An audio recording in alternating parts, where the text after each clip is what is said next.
happened. Jimmy Kimmel, the late night host, and Karen Attiah, a black columnist at the Washington Post, were both fired for speaking about Charlie Kirk's death. It's power deciding which voices get punished for telling the truth or simply having an opinion. And if you think this is new, it's not. There's a straight through line back to slavery and Jim Crow when black people could be whipped, jailed, or lynched for insolence, for speaking to white folks without deference, for daring to question authority.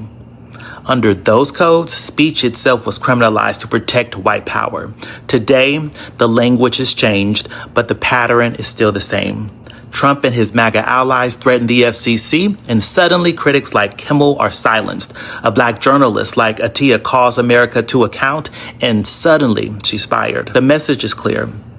Voices that challenge authoritarian power or call out Kirk's racism are not safe. Yesterday, it was black speech under Jim Crow. Today, it's anyone, any journalist, comedian, activist, regardless of their race, who dares to call out MAGA. And if we don't resist, America will repeat its oldest mistake, silencing dissent until only obedience is left.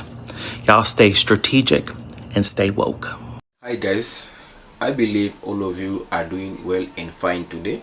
For those who are new here and new subscribers, I'm Marvin, and please and kindly feel free to hit the subs icon below and follow my page. If you feel this video educative, of value and of essence, you can as well share this video up. Also, like this video. More about my channel, you can click the description below and you will get to know what my channel is all about.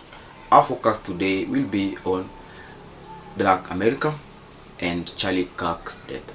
Clearly from the first video, you can clearly get to understand why we are all here. Since when was speaking out your mind a crime in America? These two journalists expressed how they felt on how Charlie Kirk was alive. This black journalist, Karen Attiah, expressed her emotions through Blue Sky on a post she made.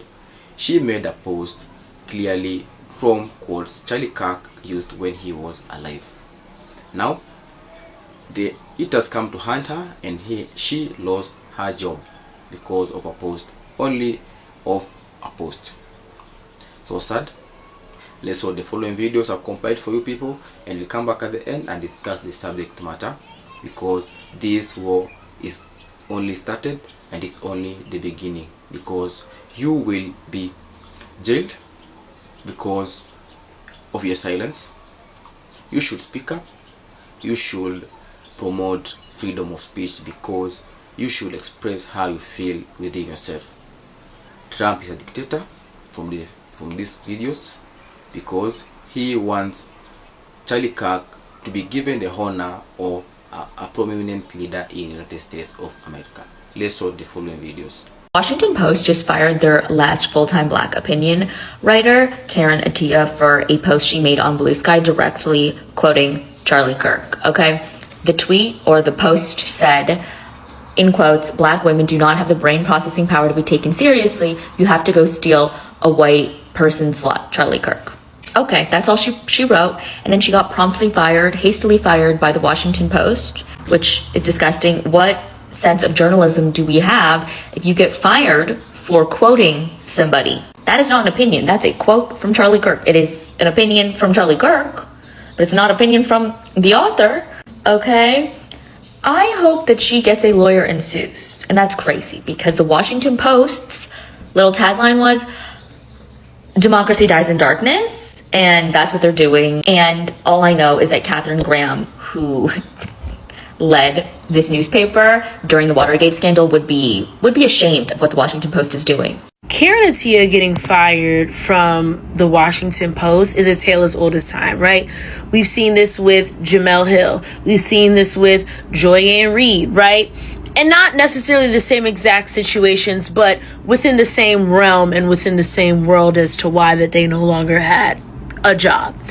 And as a black woman journalist, it is very sobering and it is very spooky and terrifying to see black women being dealt in such a way as being, for one, that she not only was a columnist during her time at the Washington Post, but also a global opinions editor.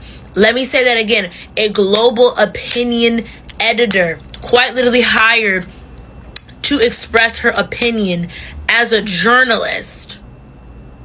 That's what they hired her for. And she tweeted a direct quote with no context, no form of opinion or bias of what Charlie Kirk had said about black women. Which, mind you, journalists do this all the time. They post quotes on Twitter, X, Blue Sky, whatever the case may be. That's just historically what we've done. When you cover an event, you pull a quote. And to see her be fired over that, it's just, what are we talking about? What are we talking about at this point? It's not making sense. Because it's not supposed to make sense. And mind you, she's dedicated a lot of her career at that place. I think in her Substack she said 11 years.